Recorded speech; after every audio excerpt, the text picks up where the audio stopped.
कहानी for kids. दोस्तों, सुंदरपुर में फेकू नाम का एक मेहनती किसान रहता था जो बहुत गरीब था। जब फसल बोने का वक्त आता तो फेकू खूब मन लगाकर फसल बोता। जैसे ही फसल तैयार होती, पास के जंगल से आकर जानवर पूरी फसल बर्बाद कर देते थे। इस बात से फेकू बहुत परेशान और दुखी रहता था। फेकू का एक बेटा था जो 8वीं क्लास में पढ़ता था, जिसका नाम चीकू था। चीकू के दिमाग में एक आइडिया आया। एक बार बारिश ना होने के वजह से किसानों ने फसल नहीं बोया, तो भूख के कारण ड्रैगन जमीन पर गिर गया। चीकू पत्थर के पीछे से सब कुछ देख रहा था। मौके का फायदा उठाकर उसको कुछ खाने के लिए दे दिया और उससे दोस्ती कर ली।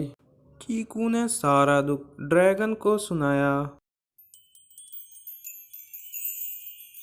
ड्रैगन को भी अपनी गलती का एहसास हुआ। तभी चीकू ने एक प्रस्ताव रखा, जब हम खेती करेंगे तो आधा फसल तुम ले जाना और आधा फसल मैं ले जाऊंगा।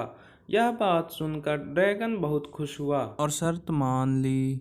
चीकू ने पूछा, ड्रैगन अंकल, आप जमीन के ऊपर का हिस्सा लोगे या जमीन के नीचे का? ऊपर का। फिर चीकू खुशी खुशी अपनी घर की ओर चल दिया।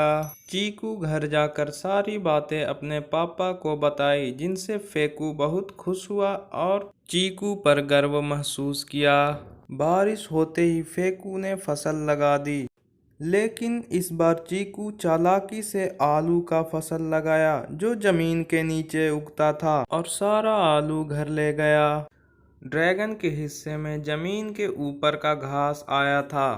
ड्रैगन घास खाकर अपने आप को ठगा महसूस किया और गुस्से में सोच रहा था, सारा आलू होशियार बच्चा ले गया और हमें ये घास धरा दी।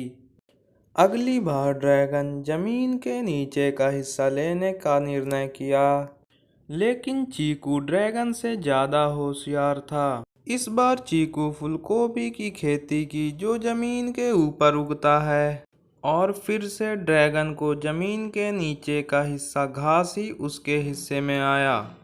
एक बार फिर से ड्रैगन अपने आप को ठगा हुआ महसूस किया और ड्रैगन इस जंगल को छोड़कर बहुत दूर जाने का निर्णय किया, और ड्रैगन बहुत दूर चला गया।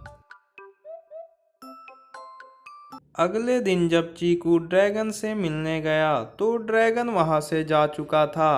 तभी चीकू ने कहा, जब दुश्मन होशियार हो तो हमें दिमाग से लड़ना चाहिए, ताकत से नहीं। दोस्तों, ऐसे ही और वीडियोस देखने के लिए अपने चैनल कहानी फॉर किड्स को सब्सक्राइब कर लें। दोस्तों, ये कहानी आपको कैसी लगी कमेंट करें।